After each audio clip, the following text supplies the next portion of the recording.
Welcome back to the back office. I'm Dalayna Dillon, the founder and creative director of Signify Marketing, and this is where you sit in on real strategy. Each episode, we step inside an active business and have honest conversations about marketing, growth, leadership, and the decisions shaping what happens next. No one has it fully figured out, but we are building anyway. Today's episode is going to look a little bit different. Instead of a traditional interview, I've invited Traci Baker back, who you met in episode 4. If you haven't already, go back and listen to her full episode. It was so good.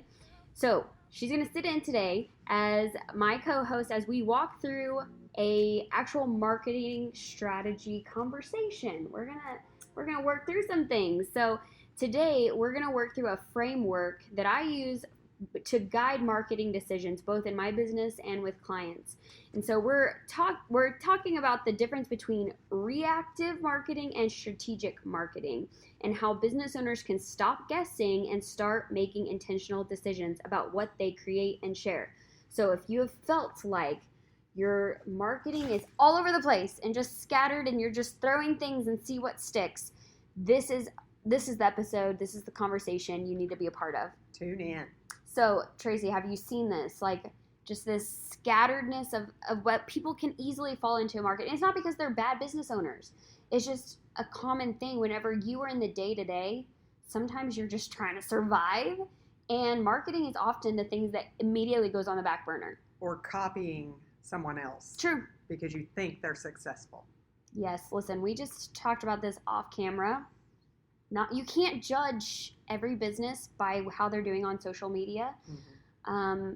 Now they should be putting, you want to put your best foot forward on social media, but you definitely can't judge a business and compare yourself to a business based on what they're putting out there online, because there's a whole nother story happening behind the scenes. The bank account can show different. Yeah. Hey, I'm glad you said that. That's true. Social media is free, and you should be using it. Yes. Because that's one thing you're not having to pay for. Yeah, and so something we talked about, but not too much in Traci's episode, is that she does branding shoots, but also she does social media marketing for businesses also. So share a little bit about that part of your business. So what I do for businesses, like I pick ideal clients. Mm-hmm. That's how I know how to market my stuff for. In my social media, it is usually a male-owned business who can't stand social media and just knows they need to have a presence. And I want them to have a sense of humor, because I have a sense of humor. Sometimes inappropriate humor, but oh well.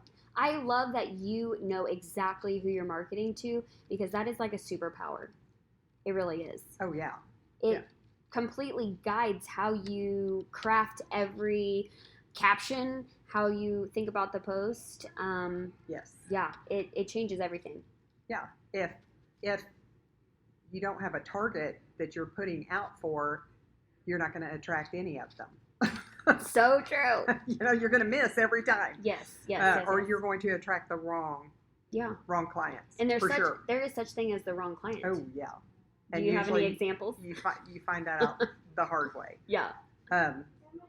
In the photography end of it, yes, but I have learned to weed that out ahead of time, mm-hmm. and I'm not afraid to say we're not a match. Yeah. But I can give you some other people to go check out. Right. In my case, it would be like a DIY person that wants to DIY their own senior announcements, DIY their own pictures on the wall.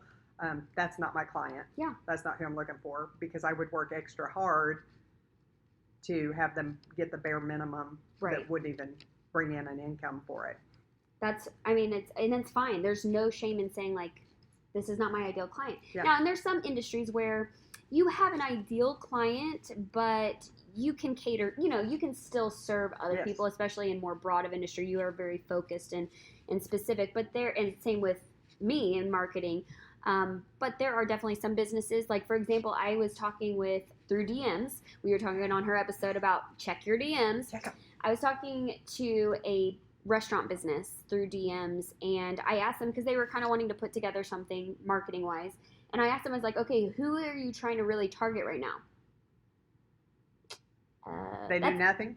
Well, and I'm not no shade on them at all, but I asked that because I wanted to make for sure that this thing we were putting together was the most beneficial for them. Yes. You know, to put it out there, like, this is who they're wanting to focus. Of course, they're a restaurant. Anyone can eat here. Anyone can come hang out here.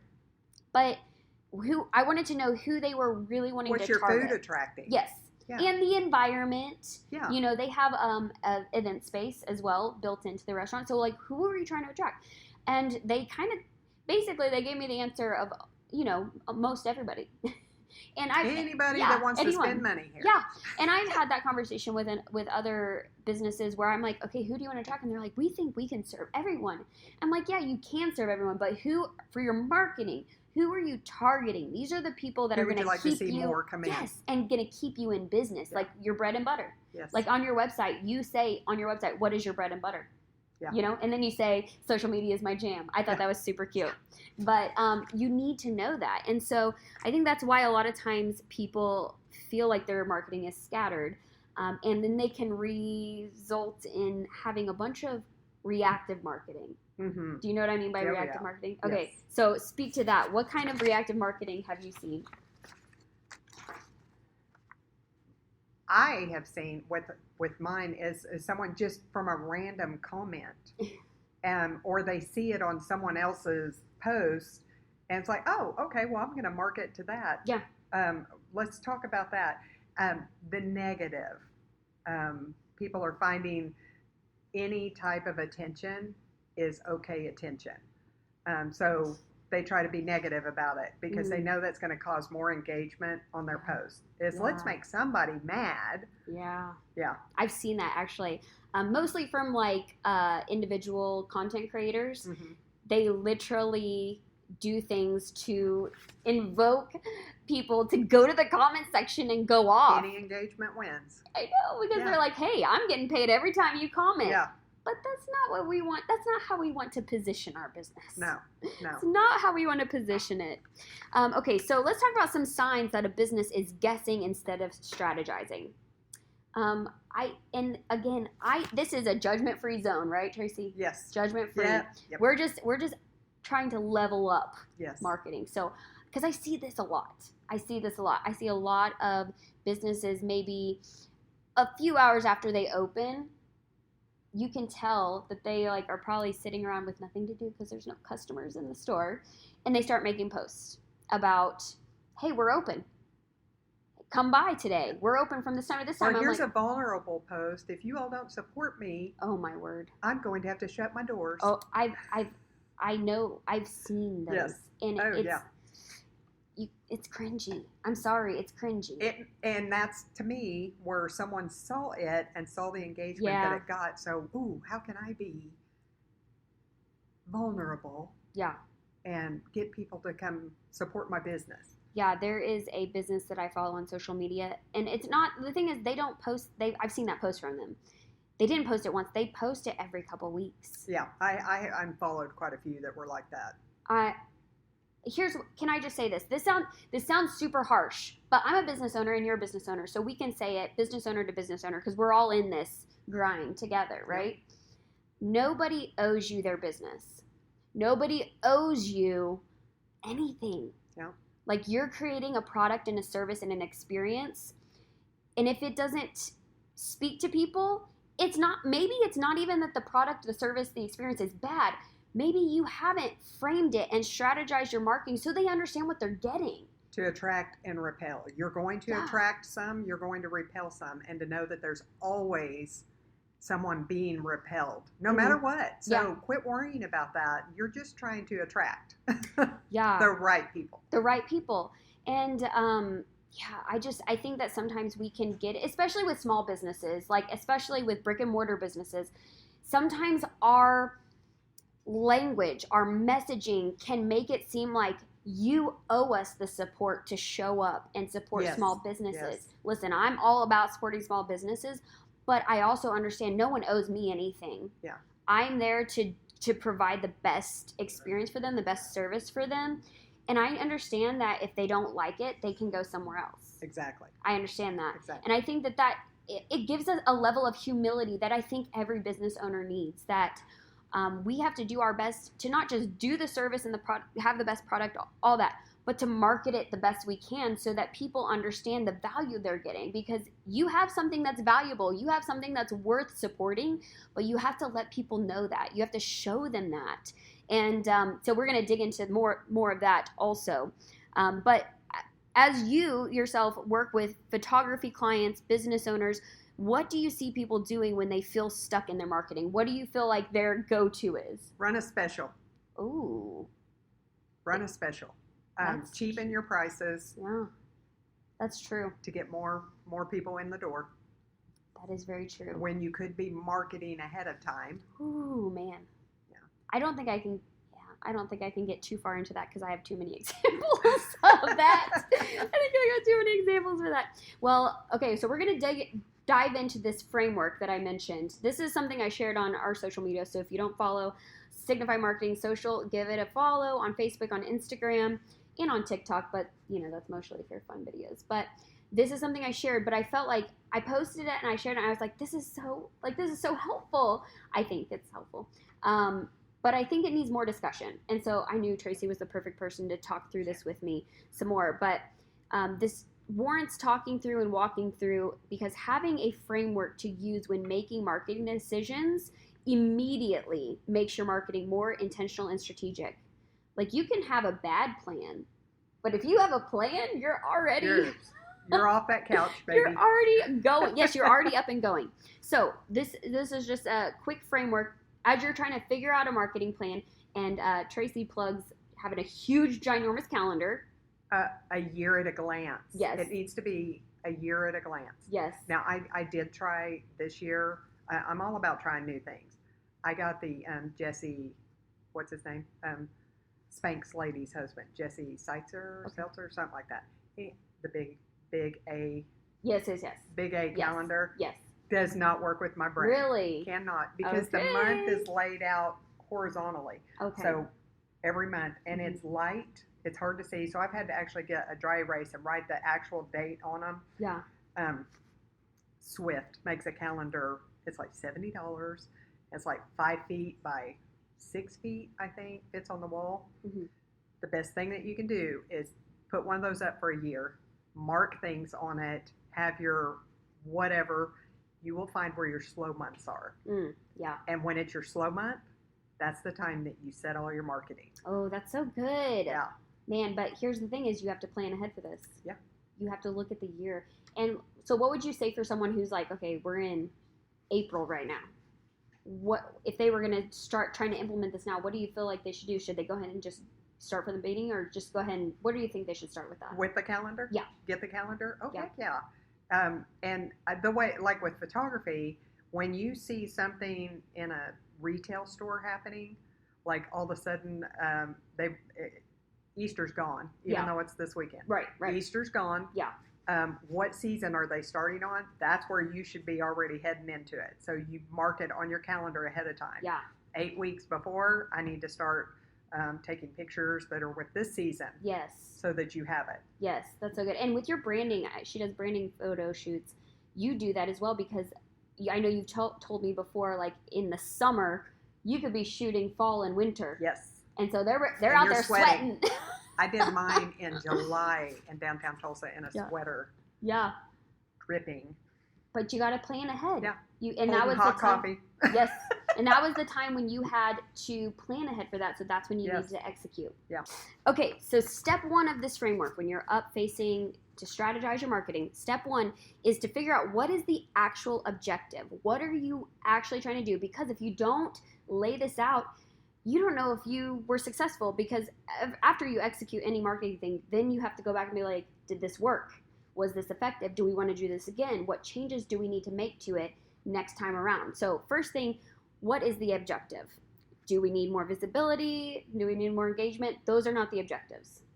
Because on social media, and we can speak to this doing social media marketing, it's great to get visibility and engagement.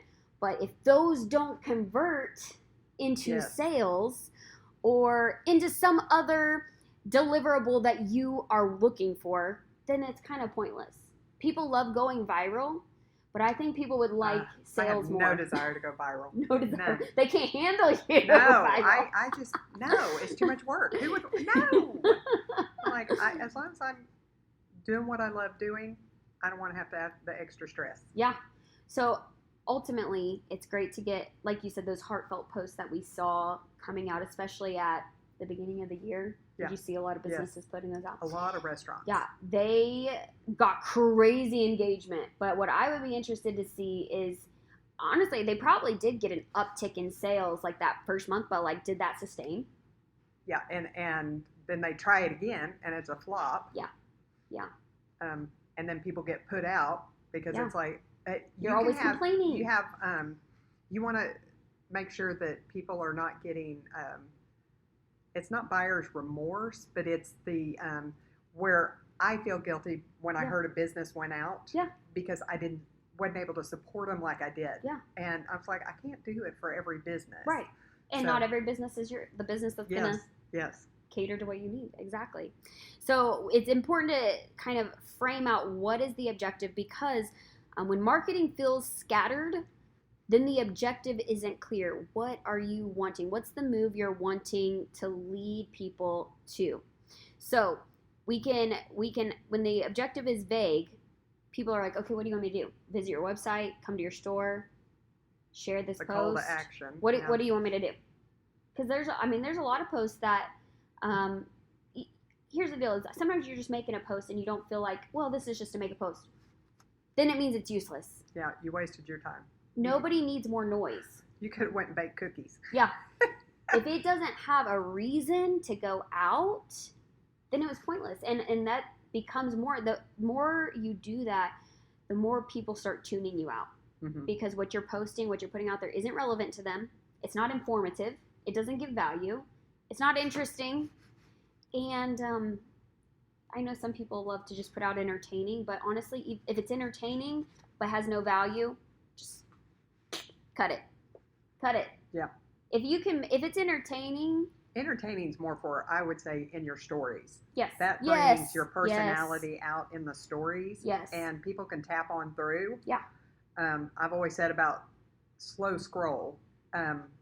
Just by putting your face out there will slow a scroll, mm-hmm. which shows social media, the algorithm, that you have something interesting. Yeah. And don't push it to the same thing to every social media. It's okay to post the same thing, mm-hmm. but make it 5 days later. Mm-hmm.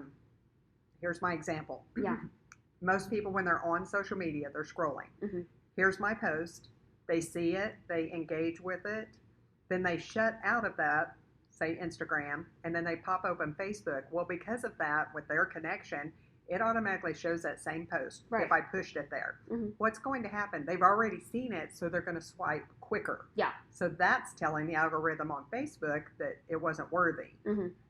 But if you waited 5 days later to post it, you would get a whole different audience that sees it. Yes. And it can be the same post. You just talk to your audience that's in that social media. 100%. You talk different in the different social medias. Well, because you'll notice that you'll have a little bit of a different audience on different platforms. For sure. And they're wanting different things. Like when they're on Facebook, they'll read more. Yes. They will read more on Facebook than they will on Instagram. Yep. So consider that. And consider who it is exactly that you're talking to on these platforms. So just to be super practical, some examples of objectives that you might have are, okay, you want more qualified leads maybe. Maybe you're getting leads, but they're like not your people, so they just end up being a wasted lead. Yeah. You know, you might want more booked consultations, higher conversions, maybe repeat customers. Maybe you get customers in, but like you don't see them again for who knows how long. So these are all examples of possible objectives you might have when going through this framework here. Do you have an example of like what you would say is one of your objectives when you're trying to, like, what are you trying to do with marketing? You want probably qualified clients. Yes. And mine is usually, mine are geared towards the mom and the woman business owner, moms of seniors. I, like right now, is ending a senior year. We're going into graduation and that, and I'm actively marketing to get next year. Yeah. Which is weird how I do mine. I really actively marketed as soon as I started posting this year's senior pictures. Here, sign up for my email. So that's my key, is like, go sign up for the email, because that's where you're going to get the information. But right there, you're telling them exactly what you want them to do. You're being super clear. On one post, you're not saying sign up for my email, and the other one you're not saying send me a DM if you're interested, and another one saying give me a call, fill out my. You see how that could easily get scattered, and one way to tighten that up is to do exactly what she just described. Be super clear with what that customer's next step is. Yes. So the call to action. Yes. Okay, so a little takeaway. You cannot build the right marketing if you don't know what success looks like. So figure out your objective. Moving on to step 2 of this framework. Where is the friction in the customer journey? Your marketing should solve a specific friction, not create noise. We don't want to just put more noise and more things to consume out there. We want things that are going to solve something that's slowing those customers down from moving through that customer journey that you've mapped out. And Traci's really great at customer journey. She knows her avatar in both businesses. She knows who she wants to go after. I know my avatar, by golly. I sat down and did from the mom who drives the SUV because, the minivan's not cool enough for her, and her 3.2 kids. So it is so important. It is so important to know your customer journey, to not just guess, because if you're guessing, they're going to guess. We never want that to be the case. We want them to move through whatever your funnel looks like, inquiry, on to the next step, to sale, to even after the sale. That's not, you want them to be a repeat customer. It's easier to keep repeat customers than it is to find new ones. Yes, it is. Keep that in your head all the time.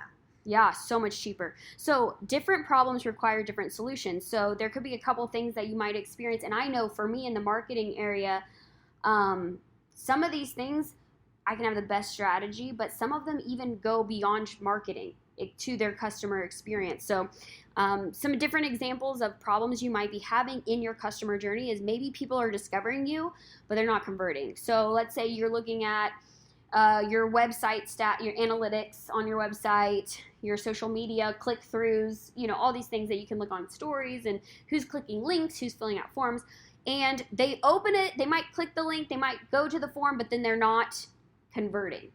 So that might be an example of something that maybe there's a trust issue. There's friction there, for sure, friction. Maybe it's a trust issue. Maybe they don't know enough to trust you yet.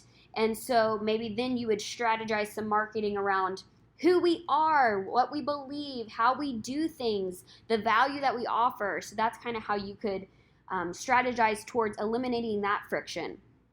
Another example might be people inquire, but then they don't buy. And sometimes that's fine. Like for you might have people that inquire, but like you said, if you're doing a DIY something, no, it's not a good fit. Yeah. And that's fine. But maybe let's just say that Traci Baker Photography got some inquiries and they were the ideal client, but they didn't take the next step. They inquired, but they didn't take the next step. Some reasons why, and I'm not saying this is for her, but I will run a special now. Yeah, run a special now. I'm going to run a special.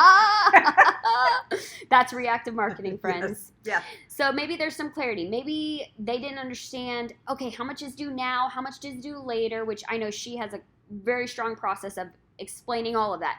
But for someone else in her field, maybe you experienced that and you're like, why didn't they follow through? Maybe you just didn't tell them the pricing.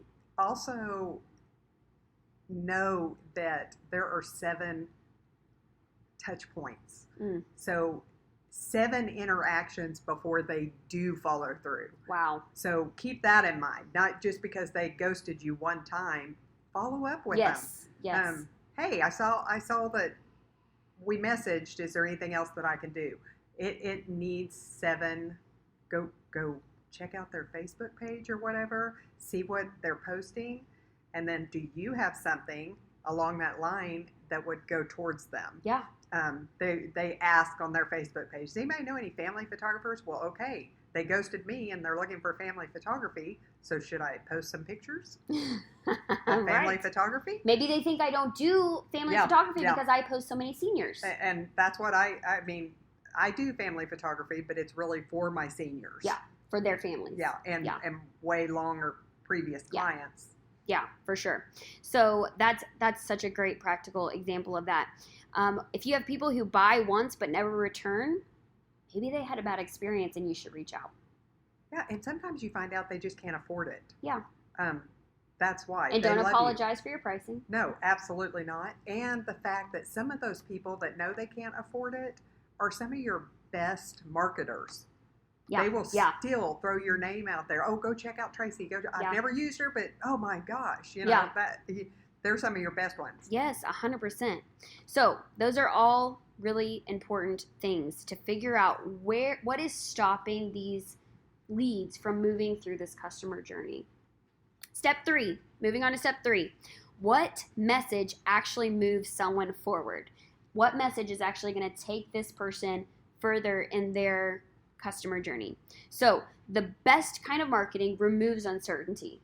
People don't want to make moves on things that they don't understand, that they're unclear on, that they feel uncertain on. We want to eliminate uncertainty with our marketing.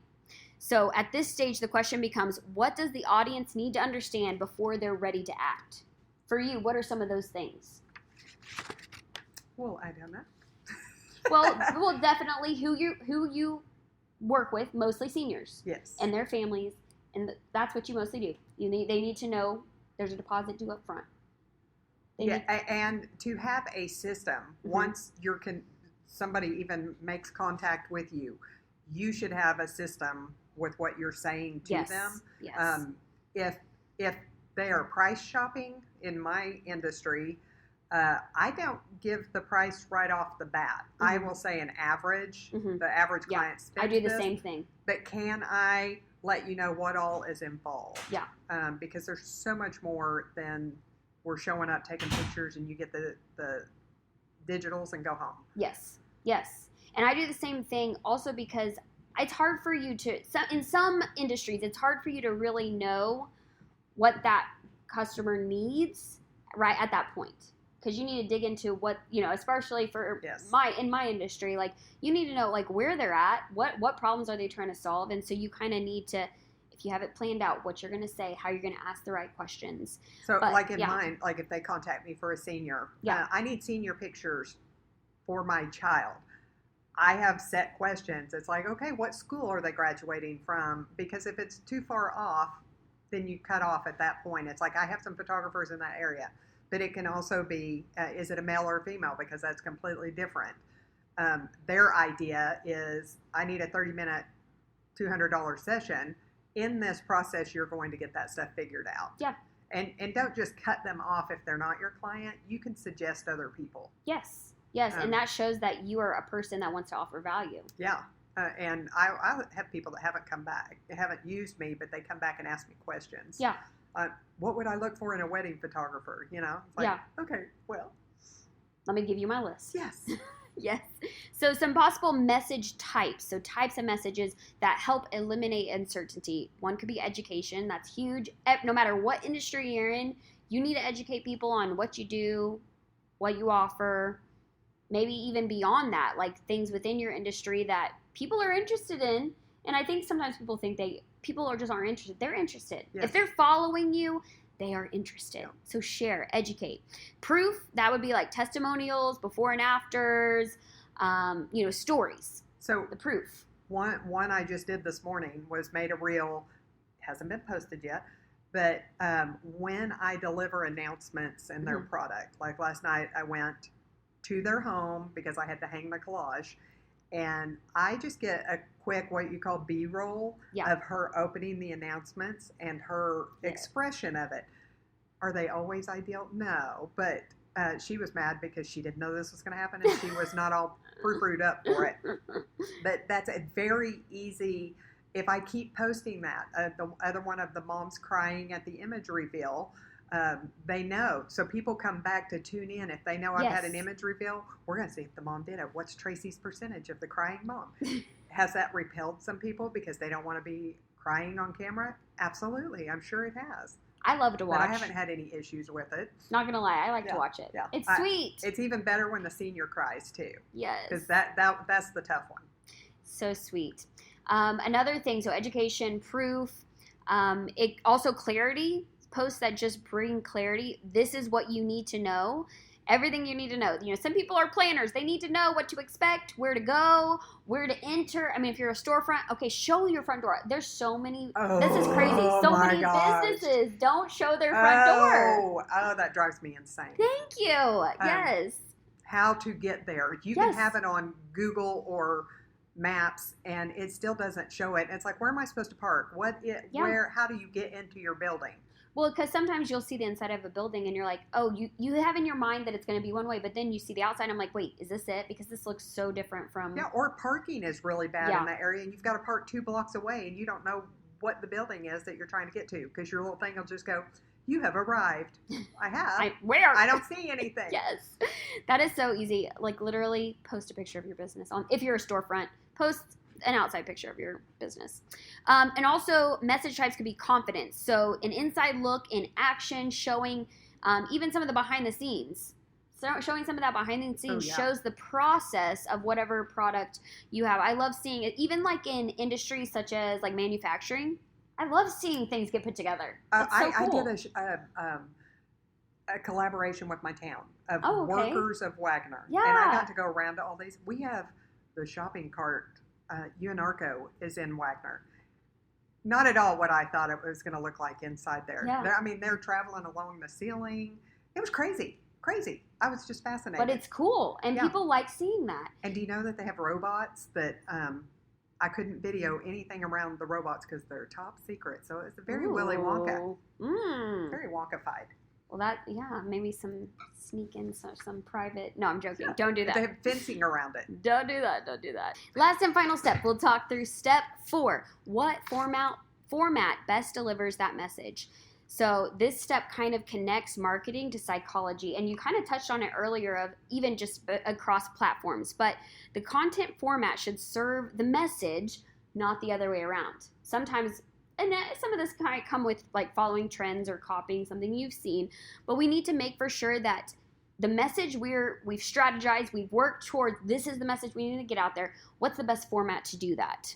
So most people start here, and that is the mistake. They start with the format rather than strategize what format best serves their purpose. So that is something that could be, format types, that can be something like short form video, whether there's going to be a photo, a carousel post, that's the format. There's so many different formats, but we got to figure out what's going to best tell the message, best communicate the message, and sometimes it might mean using the same message in multiple formats. Yes. That's great. Yeah, yes. And to pick your platform and which one is easier for you to navigate. Is that where your audience is hanging out? If not, wherever they're hanging out, you need to move to that platform. Exactly. If that's who your ideal client's on TikTok, you need to get to TikTok. Exactly. So just to make this all super practical, we have not practiced this. We're going to do a practice here. Okay. We're going to just build this together. Let's walk through an example of this framework. So we're going to choose a industry or whatever. So we could either talk about from you as a photographer standpoint, or we can pick something different, maybe a service provider, a local brick and mortar business, or maybe a solopreneur that's doing coaching. Which one would you like to do? We're going to build out Let's do the brick and mortar. Brick and mortar. Okay, brick and mortar business. So let's walk through this framework together. We are brick and mortar business owners. We don't know what the business is. It's fine. We're good. What is the objective? What are we trying to do? Probably get more people inside. Yes. It's great that they visit our website, but if we don't sell product on our website, let's say we don't sell product on a website. Let's say that. So if we don't sell product on a website, we need them inside our business, right? Okay, so that's the objective. Where is the friction? Probably parking. Well, there's that. Parking might be a problem. The friction, let's just say for our particular scenario that the friction is we're in a new part of town that's just been developed, okay? So a lot of people aren't hanging out here yet, okay? So that's kind of the friction, is that it's hard to get people to come into our part of town because they don't realize that it's been improved and developed so much and it's so nice and it's got so much to offer. So let's just say that that's the friction. We need to get people in there. So what message is needed to communicate? In this place, I would say it's not just about our business. It's about the area. Yeah. So I would probably recommend highlighting, of course, your business. Hey, this is where we are. Show a picture where you're at, where to park, show all of that. Show maybe some videos of coming down to the area and check, walking down the street and walking up to the building. And if you're going to do those videos, put your location. It is so irritating to see a reel that looks like a really cool place. You go to their wall, there is no location. You have to poke around, talk about friction. I have seen so many businesses, I will go to their profile and there's no address. Then I have to go to their website and I have to find it, or I have to Google them or whatever it may be. That's friction. Friction. A lot of friction. Like, I would have to be pretty committed to go and do that research to find out where that is. Yeah. So that is a definitely something that you need. Eliminate some of that friction. So I would definitely promote the business, of course, but I think, again, in this scenario, I would also look at doing collaboration with the businesses in that area that are also trying to build this area up. Yes. Show yourselves connecting. Like, let's just say if there's a coffee shop and a bakery, do some sort of collaboration. Just do things that will bring attention to not just the business, but the area. Because let's be honest, when people are taking their time to go in person to a brick and mortar business, a lot of times it's an opportunity to create an experience. Like, if you're obviously a brick and mortar that it's like a needs based, like I need this, so I got to go there. But if not, like, you got to create an experience for them. And even if it's something they need, creating an experience will make it memorable and will keep them coming back. Exactly. Okay, so the last part, what format delivers it? That's what we talked through. Video. Video, we've said for a long time, video is king. Yes. Video is king. Yep. And it's not going anywhere. Nope. So we got to get a little more comfortable with the video. There's nothing wrong with photos, with graphics. Those are all needed and great for certain things. They're great for education, great for really giving that clarity that is needed of this is who we are, this is what we do, these are the steps of if you want to come in here, this is, And explain it like you're talking to a 5-year-old. Yes. And keep it short because attention spans. That's right. So that's how we would deliver that format. So if that was our brick and mortar business, we'd be posting photos for sure, but also video. Showing the experience, showing the environment, this new area, you want to come hang out down here, check us out. We got great neighbors. You can come here, come visit us, and then you could go down the street to this business, showing that whole process. So yeah, even if you have to grab somebody off the street and say, can I use your back to photograph the video like you're coming into my store? Do it. Yes. It only has to be like a 5-second video to turn it into something. Yeah. I do love brick and mortars because it does feel like there's a lot of opportunity to just create urgency to get in the building. Yes. Don't throw away those milestones because that's an opportunity to get people in the building. 1 year, you're going to be having a special event. 2 years, you're going to be having a special event. You're never going to outgrow those special events. Nope. And maybe to you it's just a date on the calendar, but for marketing, it's an opportunity to get people in the building. Exactly. And get lots of content. Yes. A lot of B-roll. A lot of B-roll. Okay, so that is our framework for making marketing decisions. Traci, tell us again where people can find you online. Traci with an I, Baker, TraciBaker.co. Not com. Yes. .co. Yes. And follow Instagram and Traci Baker Photographer, and Facebook Traci Baker Photographer. So give her a follow. So that is it for this session of the back office, the strategy session. If this conversation gave you clarity, a new angle, or even just the reminder that you're not the only one navigating this, then it did its job. Take what's useful, apply it, move on it, and remember, no one has it figured out, but we are building anyway. Yep. And if you found this valuable, share it with another operator who's building, and you can always hang out with me in between episodes on social media at Signify Marketing Social. I'm Dalayna Dillon, and I will meet you back here next time.